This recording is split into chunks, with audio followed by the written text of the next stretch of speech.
Elizabeth City, North Carolina. We will get justice for Andrew Brown Jr. Thank y'all.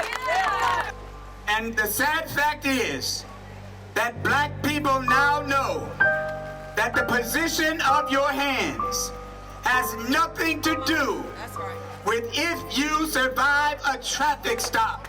You need to declare it to that sheriff's office. You need to declare it to the district attorney and the county attorney. You need to declare a state of emergency to the system of white supremacy. You need to let them know, the people of Elizabeth City, this anthem of the movement, the people are gonna stand in his name. His memory will not be forgotten, and we will have justice. Say his name. Now shout with me.